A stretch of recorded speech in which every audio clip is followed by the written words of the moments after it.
Nous sommes dans l'église de Pomarès en présence d'un objet mobilier qui est le plus ancien que nous connaissions.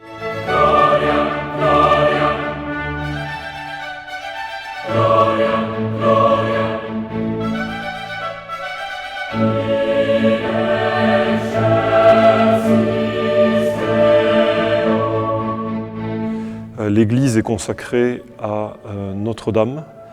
Après la Révolution française, on a voulu remeubler l'édifice et lui rendre une certaine dignité après certaines dégradations. L'église a subi quelques vicissitudes aussi au XIXe siècle, puisqu'elle s'est effondrée en 1893 et à la suite de cela, il y a eu d'autres modifications dans le mobilier. Parmi les nombreuses reproductions qui ont été inspirées de ce modèle, il y a notamment la statue de la Vierge de l'église de Lourdes, qui est en tout point ressemblante à celle que nous avons ici à Pomarès.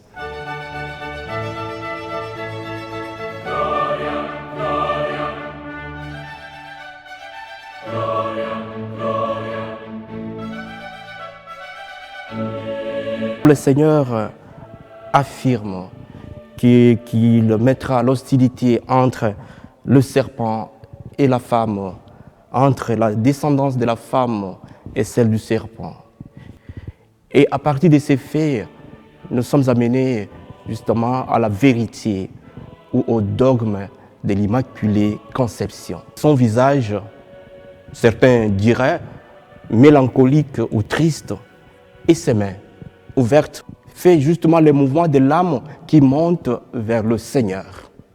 Moi, je vois transparaître la beauté intérieure de Marie. Un autre aspect important, c'est le manteau. Selon la tradition orientale, le manteau sert à protéger Marie grâce à son manteau qui veut couvrir toute l'humanité. Ici, on peut observer que le drapé est très soigné. Il est sensiblement différent de certains modèles. On observe aussi sur la robe des motifs floraux qui sont assez délicats. Malheureusement pour cette statue, les mains ont été déposées. Elles ont été sans doute, on a tenté sans doute de les rattacher à une certaine époque, mais on peut se réjouir tout de même du fait que les mains ne sont pas perdues et la statue est intègre.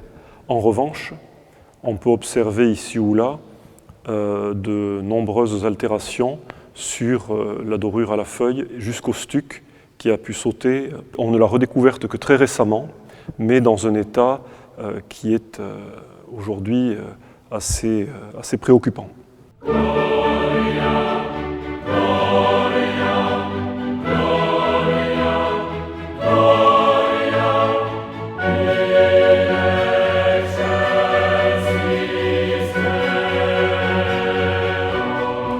Il va falloir que je vérifie avant mon intervention que le bois ne soit pas attaqué par les insectes xylophages.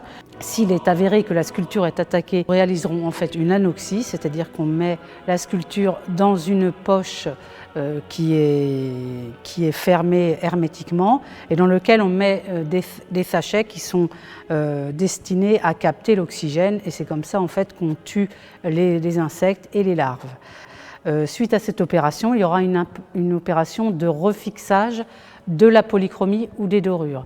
Ensuite, il y a des opérations de restauration où là, c'est plus des opérations de restauration esthétique. Ce que nous ferons, c'est que nous remettrons à niveau ces lacunes, puis nous réaliserons une nouvelle dorure que nous intégrerons ensuite avec des retouches à la dorure originale.